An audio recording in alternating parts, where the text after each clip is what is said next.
الحمد لله وكفى وسلام على عباده الذين اصطفى أما بعد فأعوذ بالله من الشيطان الرجيم بسم الله الرحمن الرحيم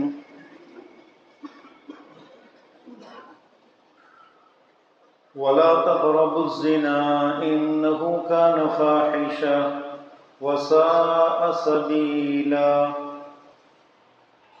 صدق اللہ العظیم۔ قابل احترام دوستوں اور عزیز ساتھیوں، گزشتہ ہفتے اسی آیت کریمہ کی روشنی میں کچھ باتیں آپ حضرات کے سامنے آئی تھی کہ اللہ رب العزت نے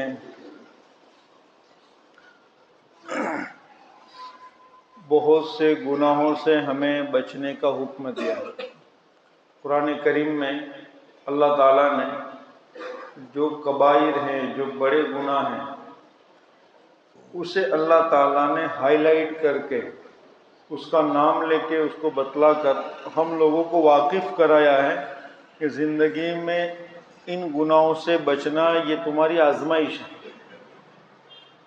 یعنی تمہارے اندر کی خواہش تمہیں اس کی طرف لے جائے گی، ان گناہوں کے کرنے پہ وہ خواہش تمہیں آمادہ کرے گی، دنیا کا ماحول ایسا بنے گا، حالات ایسے بنیں گے کہ ان گناہوں کا کرنا تمہارے لیے بہت آسان ہو جائے گا، کوئی روکنے والا نہیں، کوئی تمہیں سزا دینے والا نہیں، کوئی تمہیں اس پر گرفت کرنے والا نہیں، ایسے اسباب اور حالات پیدا ہو جائیں گے کہ تمہارے لیے ان گناہوں کا کرنا آسان ہو جائے گا۔ لیکن تم ایمان والوں کی یہ آزمائش ہے کہ اللہ تعالیٰ تمہیں حکم دیتے ہیں کہ ان گناہوں سے کیا ہے، تمہیں بچنا ہے، بچ کر زندگی گزارنا ہے۔ یا ایھا الذین آمنوا اتقوا اللہ حق تقاتہ ولا تموتن الا وانتم مسلمون۔ تمہاری زندگیاں گناہوں پر نہ گزریں، تمہاری زندگیاں شریعت کے مطابق اسلام پر گزرنی چاہیے تاکہ موت آئے تو اسلام پر آئے۔ اس حالت میں نہ آئیں کہ ہم گناہ کرتے رہیں یہ سوچ کر کہ بعد میں توبہ کر لیں گے۔ اللہ تعالیٰ نے بڑے بڑے گنہگاروں کو معاف کیا ہے، اللہ تعالیٰ غفور الرحیم ہے، اللہ تعالیٰ معاف کرنے والا ہے، بعد میں توبہ کر لیں گے، بعد میں معافی مانگ لیں گے۔ موت کا کوئی بھروسہ نہیں، کبھی بھی آ سکتی ہیں، لہذا اللہ تعالیٰ نے ہمیں پہلے ہی الرٹ کر دیا، واقف کر دیا۔ وَلَا تَمُوتُنَّ إِلَّا وَأَنْتُمْ مُسْلِمُونَ، زندگیاں اسلام پر گزارو، شریعت پر گزارو، تاکہ موت آئے تو تمہارے ذمے کوئی توبہ، کوئی معافی باقی نہ رہیں۔ تو معاشرے میں ہونے والے بہت سے گناہ ہیں، قرآن کریم میں بھی اللہ تعالیٰ نے بہت سے گناہ کا ذکر کیا ہے۔ وَالَّذِينَ لَا يَدْعُونَ مَعَ اللَّهِ إِلَٰهًا آخَرَ وَلَا يَقْتُلُونَ النَّفْسَ الَّتِي حَرَّمَ اللَّهُ إِلَّا بِالْحَقِّ وَلَا يَزْنُونَ، کہ شرک اس روئے زمین کا سب سے بڑا گناہ ہے، اللہ کے ساتھ پارٹنر بنانا کسی کو، اللہ کی ذات و صفات میں کسی کو شریک ٹھہرانا، دوسرا کسی کا ناحق قتل کرنا، یہ وہ گناہ ہیں جن کو اللہ ہائی لائٹ کر رہے ہیں۔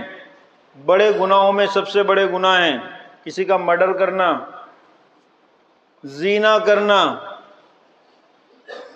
اسی طرح چوری کرنا۔ مفسرین نے لکھا ہے کہ اللہ رب العزت نے زنا کو قتل سے بھی آگے قرار دیا ہے۔ وَلَا تَقْتُلُوا أَوْلَادَكُم مِّنْ خَشْيَةِ إِمْلَاقٍ نَحْنُ نَرْزُقُكُمْ وَإِيَّاهُمْ إِنَّ قَتْلَهُمْ كَانَ خِطْئًا كَبِيرًا۔ اس سے پہلے اللہ رب العزت فرماتے ہیں وَلَا تَقْرَبُوا الزِّنَا إِنَّهُ كَانَ فَاحِشًا، تو قتل کا بعد میں اللہ حکم فرماتے ہیں پہلے زنا کا، اس لیے کہ جب آدمی زنا کرتا ہے، زنا کاری کی جانب بڑھتا ہے، زنا کاری کے عمل کو کرتا ہے، تو اس کے اندر سے حیا، شرم، ایمان کی جو غیرت ہے، ایمان کی جو قوت طاقت ختم ہو جاتی ہے، وہ قتل پر بھی آمادہ ہو سکتا ہے۔ تو سماج کا سب سے سنگین جرم شرک، اور اس کے بعد کبائر گناہوں میں سے قتل، اور اس کے بعد ہے زنا۔ یہ زنا کا جو گناہ ہے یہ ایسا نہیں ہے کہ اسلام نے اس کو حرام قرار دیا، محمد الرسول اللہ صلی اللہ تعالی علیہ وسلم کی بعثت سے پہلے یہ ایک ایسا فطری جرم ہے جس کو انسانی سماج قبول نہیں کرتا۔ توریت میں بھی اس کی حرمت پر، اس کی سزاؤں پر ذکر موجود ہیں، انجیل میں بھی اس کی حرمت پر اور اس کے مرتکب کی سزاؤں پر ذکر موجود ہیں۔ دنیا کا ہر سماج اسے کیا ہے؟ جرم میں قبول کرتا ہے۔ لیکن ہم جس دور سے گزر رہے ہیں، اب یہ دور قرب قیامت کا دور، جہاں گناہوں کو اس طرح سجا دجا کر خوبصورت انداز میں انسان کی زندگی کا ایک خوشی اور انجوائے کرنے کا ذریعہ بنا کر نوجوانوں کے سامنے پیش کیا جا رہا ہے، تاکہ اس کی حرمت، اس کی نفرت، اس کی قدورت دلوں سے نکل جائے۔ اور یہ ایک نظریہ پیش کیا جا رہا ہے کہ انسان کی زندگی کیا ہے؟ یہ ایک انجوائمنٹ ہے، انٹرٹینمنٹ ہے، یعنی وہ جس طرح چاہیں اپنی مرضی کے مطابق زندگی گزاریں۔ تو ایک نظریہ پیش کیا جا رہا ہے کہ ماں باپ اپنی اولاد کو آزاد چھوڑ دیں، اگر بیٹا اس میں خوش ہیں تو اس کو کرنے دیں، بیٹی اگر کسی کام کے کرنے میں اپنی مرضی سے خوش ہے تو کرنے دیں۔ لہذا دنیا کی حکومتیں، دنیا کے قانون ایسے بنتے جا رہے ہیں کہ اگر گناہ کے کاموں میں لڑکا اور لڑکی کی رضامندی ہے تو کوئی جرم نہیں۔ حالانکہ اسلام نے جو فطری گناہ ہیں، جو انسانی سماج اور فطرت کے خلاف ہیں، ابتدا سے اسلام نے اس کو حرام قرار دیا کہ یہ سماج کا بگاڑ ہے۔ ہم بار بار سنتے ہیں الطہور شطر الایمان، کہ پاکیزگی کیا ہے؟ ایمان کا حصہ ہے۔ اور ایمان کا تعلق کس سے ہے؟ ایمان کا تعلق ہمارے جسمانی اعتبار سے ہمارے دل سے ہے، یعنی دل کی پاکی ایمان کا حصہ ہے۔ اب دل کی پاکی کا کیا مطلب؟ مفسرین نے لکھا ہے دل کی پاکی کا مطلب ہے خیالات اور نظریات کی پاکی، نہ گندے خیالات آنا، نہ انسانی فطرت کے خلاف کچھ چیزوں کو سوچنا، یہ دل کی پاکی ہیں۔ ظاہری نجاستوں سے اپنے آپ کو پاک صاف رکھنا یہ تو ہے ہی، لیکن ایمان کا حصہ ہے کہ نظریاتی اعتبار سے، خیالات کے اعتبار سے بھی اپنے آپ کو پاک رکھنا، یہ تمہارے ایمان کی تقویت کی علامت۔ اگر تمہارا ایمان نظریات اور خیالات کے اعتبار سے پاک صاف نہیں ہے اور ان گناہوں کے مرتکب تم ہو رہے ہو، اس کے قریب جا رہے ہو، یعنی تمہارے ایمان میں کمزوری۔ یہ پاکی صرف ظاہری پاکی نہیں ہے، نظریات اور ارادوں کی بھی پاکی ہے۔ لہذا آج کا جو ہمارا ماحول بنتا جا رہا ہے سوشل میڈیا کے اس دور میں، کہ ہماری نسلوں کو گناہوں پر آمادہ کرنے کے لیے خوبصورت انداز میں نت نئے طریقے پیش کیے جا رہے ہیں، گناہ کر کے دکھلایا جا رہا ہے، اور ان گناہوں کی نفرتوں کو نکالنے کے لیے بازار اور اڈے قائم کیے جا رہے ہیں۔ جبکہ قرآن یہ کہتا ہے کہ زنا تو دور کی بات، وَلَا تَقْرَبُوا الزِّنَا، زنا کے قریب بھی نہ جاؤ۔ یہ ایک ایسی آگ ہے جو تمہیں جلا دے گی، تمہاری زندگی کو برباد کر دے گی۔ لہذا علماء نے اس آیت کریمہ کی تفسیر کے تحت لکھا ہے کہ زنا کے نقصانات کیا ہوتے ہیں، کہ انسان کے چہرے کا نور ختم ہو جاتا ہے، اس کی زندگی کے اندر سکون ختم ہو جاتا ہے، مال ہیں، دولت ہیں، اچھا کاروبار ہیں، لیکن بے چینی ہے، سکون نہیں ملتا، کہیں پریشان ہیں۔ یہ زنا کی قدورت اور نفرت ہے کہ زنا انسان کے لیے محتاجگی کا ذریعہ ہے۔ بڑے بڑے دنیا کے رئیس اور امیروں کو دیکھا ہم نے کہ عیاشیوں میں انہوں نے اپنی دولتوں کو گوا دیا، عیاشیوں کے اڈوں پہ جا جا کے دولتوں کو گوا دیا، یہ زنا کے اسباب ہیں۔ لہذا اللہ تعالیٰ فرماتے ہیں وَلَا تَقْرَبُوا الزِّنَا، زنا کے قریب بھی نہ جاؤ۔ قرآن کریم نے انسانوں کو اس جرم سے محفوظ رکھنے کے لیے اصول و ضوابط بیان کی۔ سورہ نور میں اللہ رب العزت فرماتے ہیں قُلْ لِلْمُؤْمِنِينَ يَغُضُّوا مِنْ أَبْصَارِهِمْ وَيَحْفَظُوا فُرُوجَهُمْ، کہ پیغمبر مردوں کو یہ حکم پہنچا دو کہ اپنی نگاہوں کی حفاظت کریں، نگاہوں کو نیچا رکھیں، اپنی شرمگاہوں کی حفاظت کریں۔ ذَلِكَ أَزْكَىٰ لَهُمْ، یہ ان کی زندگی کے لیے کیا ہے؟ بہتر ہے، پاکیزگی ہیں۔ ورنہ ہم نے ان کو آزادی دی ہے دنیا میں، جو کچھ بھی وہ کریں گے ہماری نگاہ ان پر ہیں، ہم اس کو دیکھ رہے ہیں، چاہے نہ اس کے ماں باپ کو اس کی فکر ہو، پرواہ ہو، نہ ماں باپ کو جانکاری ہو، نہ اس کے دوست احباب، نہ اس کے رشتہ دار اس کو دیکھ رہے ہوں، لیکن ہم دیکھ رہے ہیں۔ قیامت کے دن میدان محشر میں یہ رجسٹر کھلے گا۔ اللہ تعالیٰ یہی حکم عورتوں کو فرماتے ہیں وَقُلْ لِلْمُؤْمِنَاتِ يَغْضُضْنَ مِنْ أَبْصَارِهِنَّ وَيَحْفَظْنَ فُرُوجَهُنَّ وَلَا يُبْدِينَ زِينَتَهُنَّ کہ پیغمبر آپ امت کی عورتوں کو حکم دے دیجئے کہ اپنی نگاہوں کو وہ بھی نیچے رکھیں، اپنی شرمگاہوں کی حفاظت کریں، اپنی زینت کا اظہار نہ کریں۔ اب دیکھیں قرآن کریم مردوں کو حکم دے رہا ہے نگاہ کی حفاظت اور شرمگاہ کی حفاظت، نگاہ اور شرمگاہ کی حفاظت۔ نگاہ کی حفاظت کا حکم اس لیے دیا جا رہا ہے کہ جب انسان کی نگاہ بھٹکتی ہیں، اب اس کے دل کے اندر خیالات کا آنا شروع ہوتا ہے۔ میں نے گزشتہ ہفتے بتلایا تھا اللہ رب العزت نے مرد اور عورت کی بناوٹ میں، پیدائش میں، خلقت میں ایسی چیز رکھی ہے کہ دونوں ایک دوسرے کو اپنی جانب کھینچ رہے ہیں۔ جب نگاہ پڑے گی خیالات شروع ہو جائیں گے۔ کوئی انسان یہ دعویٰ نہیں کر سکتا، ہمیں اپنے تئیں ایک ایسا احساس ہوتا ہے کہ میں گناہوں سے کیا ہے، میں اپنے آپ کو بچانے کی کوشش کرتا ہوں، میں فلاں گناہوں سے مجھے اس میں انٹرسٹ نہیں ہے، میں بچانے کی کوشش کرتا ہوں، لیکن یہ آپ کی کوشش ہے، ایسا نہیں ہے کہ آپ بچ ہی جائیں گے۔ دنیا کا کوئی بڑے سے بڑا ولی بھی یہ دعویٰ نہیں کر سکتا کہ میں بچ ہی جاؤں گا، نہیں۔ اللہ تعالیٰ نے ہمیں انسان بنا کر پیدا کیا ہے، ہم سے گناہ ہو سکتا ہے، ہماری خلقت میں ایسی چیزیں ہیں کہ ہم اس جانب آگے بڑھ سکتے ہیں، لہذا اللہ تعالیٰ ہمیں ان گناہوں سے بچانے کے لیے یہ اصول و ضوابط بیان فرماتے ہیں۔ چاہے تم گنہگار ہو، چاہے تم نیک ہو، چاہے تم اعلیٰ درجے پہ ہو، لیکن اللہ کے ان قانون کو ماننا ہر صورت میں تم پر لازم ہے۔ چاہے تم بچے ہو یعنی جوان ہو بالغ ہونے کے بعد، چاہے تم ادھیڑ عمر پہ ہو، چاہے تم بڑھاپے میں ہو، یہ حکم صرف جوانوں کے لیے نہیں ہے، یہ حکم تمام انسانوں کے لیے ہے کہ اپنی نگاہوں کو نیچے رکھیں اور اپنی شرمگاہوں کی حفاظت کریں۔ اس لیے کہ نگاہ کا نیچے رکھنا اس لیے لازم ہے کہ جن چیزوں کو دیکھنے سے تمہارے جسم کے اندر حرارت آتی ہیں، تمہارے جس خیالات کے اندر تبدیلی آتی ہیں، تمہارے سوچ اور بچار نظریے بدل جاتے ہیں، یہ اللہ تعالیٰ نے ان چیزوں کو دیکھنے سے، اس پر نظر ڈالنے سے تمہیں منع فرمایا۔ اب تم یہ سوچو کہ نہیں میں اس کی جانب مجھے کوئی فرق نہیں پڑتا، نہیں آج نہیں پڑتا، اگر اس ماحول میں رہیں گے تو فرق پڑے گا۔ اللہ نے ہمیں پیدا ہی کیا ہے، ہماری خلقت میں اللہ نے ایسی چیزیں رکھی ہیں۔ اور دوسرا شرمگاہوں کی حفاظت کا کیا مطلب؟ علماء نے لکھا ہے شرمگاہ کی حفاظت صرف زنا سے ہی نہیں ہے، شرمگاہ کی حفاظت کا یہ مطلب ہے کہ ہم انسان ہیں، ہمارے جسم میں، ہماری باڈی میں اللہ تعالیٰ نے اس طرح پیدائش ہماری کی ہے کہ اس کے اندر حرارت آتی ہیں، خیالات آتے ہیں، ہمارے بعض خوراک کے ذریعے سے اس کے اندر گرمی پیدا ہوتی ہیں، انسان مطلب نہ چاہ کر بھی کہ ان خواہشات کا ازالہ نہیں کر سکتا۔ جب خواہشات کا اظہار ہو، نبی پاک صلی اللہ تعالیٰ علیہ وسلم کا حکم ہے کہ تم کیا کرو، نکاح کرو۔ اگر نکاح نہیں ہے، نکاح کی طاقت نہیں ہے تو روزے رکھو۔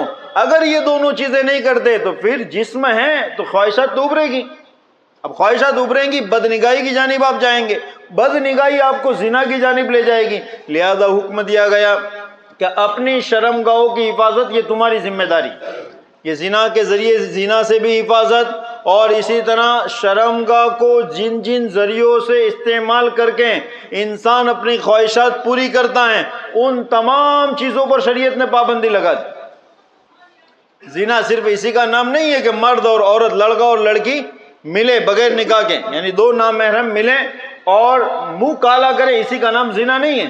زنا ہاتھ کے ذریعے بھی ہوتا ہے، نگاہ کا بھی زنا ہوتا ہے، یہ تمام چیزوں کے زنا ہے۔ انسان جب ایک خوبصورت خاتون کو دیکھتا ہے، چاہے اس سے ملاقات نہیں کری لیکن اس کے خیالات کو، اس کے تصورات کو اپنے دماغ میں لاتا ہے، یہ زنا کی جانب لے جانے والی چیزیں ہیں۔ لہذا قرآن کریم اس سے روک رہا ہے کہ تم اپنی زندگی کے اندر ان اصولوں کو اپنا لو۔ یہ اپنی نگاہوں کی حفاظت یہ ہر فرد پر لازم ہے۔ اگر تم نے حفاظت نہیں کی تو پھر کیا ہوں گے کہ زنا کے جو اسباب دنیا میں بنے ہوئے ہیں، جو ماحول بنا ہوا ہے، وہ تمہیں اپنی جانب کھینچے گا۔ لہذا اسلامی تعلیم ہمیں یہ حکم دیتی ہے کہ اسلام کا جو حیا کا پیغام ہے، فطری پیغام ہے، یہ ابتدا سے ہی ہم اپنے گھروں میں اپنی اولادوں کے سامنے ڈالیں۔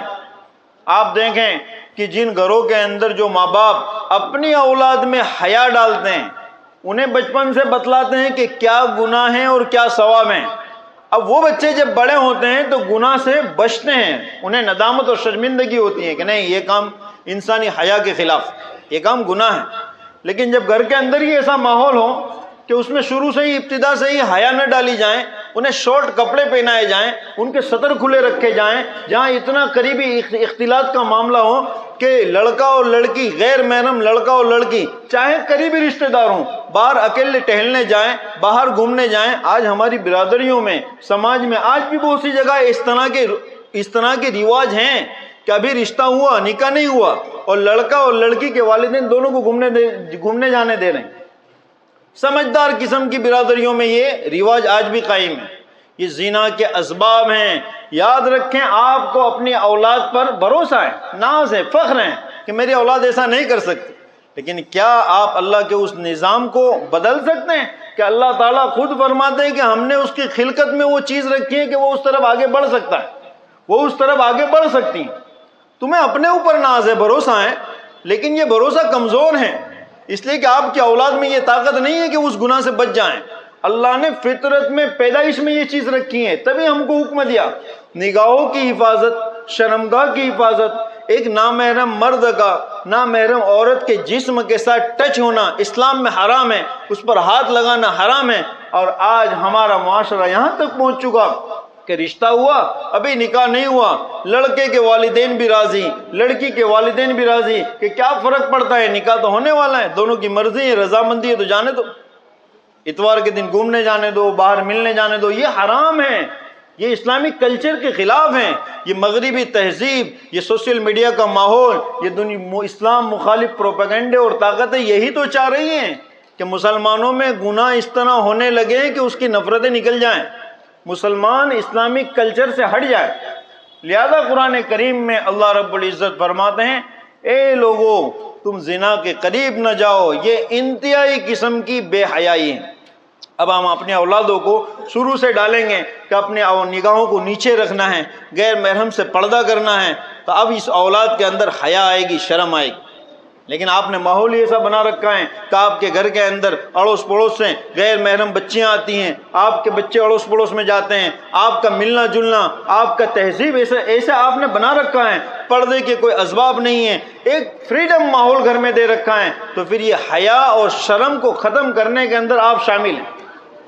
لیکن ہم ایسے دور سے گزر رہے ہیں جس کے بارے میں نبی پاک صلی اللہ تعالیٰ علیہ وسلم نے فرمایا کہ قرب قیامت میں زنا عام ہو جائے گا، یعنی زنا کرنا بہت آسان ہو جائے گا، لوگ برہنہ گھومیں گے. آج ہم دیکھیں، ہمارے اپنے معاشرے کے حالات دیکھیں کہ کتنا پردے کا معاملہ ہے.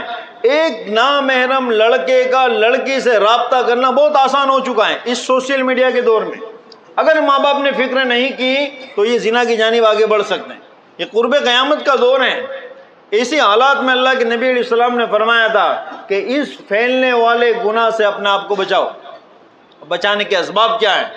کہ ہم اپنے اندر حیا شرم کو پیدا کریں، گناہ کو گناہ تصور سمجھیں، وہ زنا کے جتنے اسباب ہیں اس سے رکیں.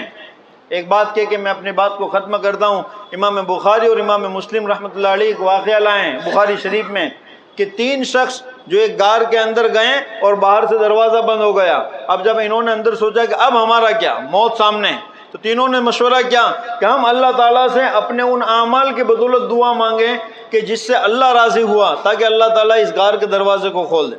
پہلے شخص نے دعا کی کہ اے اللہ میرے سامنے میری چچاسات بہن کہ جس سے میرا رابطہ ہو گیا اور وہ مجھے اپنی جانب بلا رہی تھی، لیکن اس کی شرط یہ تھی کہ میں اسے 100 اشرفیاں دوں. میں نے 100 اشرفیاں بھی دی. میں جب اس سے ملا، اس لڑکی نے مجھے یہ کہا کہ اللہ سے ڈر، سب کوئی مجھے روکنے والا نہیں تھا، بس میں تیرے خوف کی وجہ سے ہٹ گیا. اے اللہ اگر میرے عمل کو تو جانتا ہے تو مجھے تو ہمارے لیے آسانی فرما. غار کا کچھ دروازہ کھل گیا. دوسرا شخص جو اپنے والدین کا فرما بردار تھا، اس نے کہا کہ اے اللہ میں جنگل میں بکریاں چرا کر روزانہ دودھ لا کر اپنے گھر آتا، پہلے اپنے ماں باپ کو پلاتا، پھر بیوی بچوں کو پلاتا. ایک دن گھر پہنچا، ماں باپ سو گئے، میں نے اپنے بیوی بچوں کو بلختا چھوڑ دیا، دودھ نہیں پلایا، کھڑا رہا ایسے ہی. صبح ہو گئی. اے اللہ میں نے یہ عمل صرف تیری رضامندگی کے لیے کیا، تو ہمارے لیے آسانی پیدا کر. غار کا دروازہ اور کچھ کھل گیا. پھر تیسرا شخص آیا کہ جس نے اللہ تعالیٰ سے اپنے نیک عمل کی بدولت یہ دعا مانگی کہ اے اللہ میرے پاس ایک نوکر تھا جس کی مزدوری 3 سال مزدوری میرے پاس رہ گئی تھی، وہ غصہ ہو کر چلے گیا، کئی سالوں کے بعد آیا، اس نے اپنی مزدوری مانگی، میں نے کہا کہ فلاں گائے کا ریوڑ تیرا ہے لے جا، اس نے کہا کہ میں نے تو صرف 3 سال تھے، یہ نہیں تھا، تو اس شخص نے کہا ہے اللہ کہ میں نے اسے یہ کہا کہ یہ 3 سال کی کیا ہیں برکت ہیں کہ میں نے اس کو بزنس میں ڈالا اور اس سے اتنا سب ہوا، وہ پورا گائے کا ریوڑ لے گیا، اے اللہ میں نے یہ کام تیرے لیے کیا، گار کے دروازے کو کھول دے۔ اللہ نے ان تینوں کے اخلاص والے عمل کی برکت سے گار کا دروازہ کھول دیا۔ میرے دوستو کہنے کا مقصد یہ ہے کہ انہی 3 عمل میں ایک عمل تھا کہ اللہ کی خوف کی خاطر ایک شخص زنا سے بچا۔ آج دنیا کے اسباب یہ ہیں کہ اللہ کے خوف کے علاوہ تمہیں زنا سے کوئی نہیں بچا سکتا، نہ تمہارے ماں باپ کو پتہ چل سکتا ہے، نہ پڑوس کو، نہ بیوی کو، نہ رشتہ داروں کو تم یہ گناہ علل اعلان کر سکتے ہو، اسباب اور حالات ایسے بن چکے، صرف خوف خدا تمہاری زندگی کا امتحان ہے۔ اگر اس گناہ سے بچتے ہو تو تم آخرت میں اللہ کے یہاں اس بات کے دعوے دار ہوں گے کہ اللہ اسباب سب کچھ تھے، کوئی روکنے والا نہیں تھا، مال و دولت بھی تھا، سب کچھ تھا، لیکن ہم اس گناہ سے صرف تیرے خوف سے بچیں، اور کچھ نہیں ہے ہمارے پاس، بس آپ ہمارے اس عمل سے ہماری نجات اور ہماری مغفرت فرما۔ امید ہے کہ اللہ تعالیٰ مغفرت فرماتے، لہذا اس گناہ سے بچنا، اپنی نسلوں کو بچانا، یہ ہم تمام کی ذمہ داری ہے۔ اللہ تعالیٰ ہم تمام کو زنا سے محفوظ فرمائے۔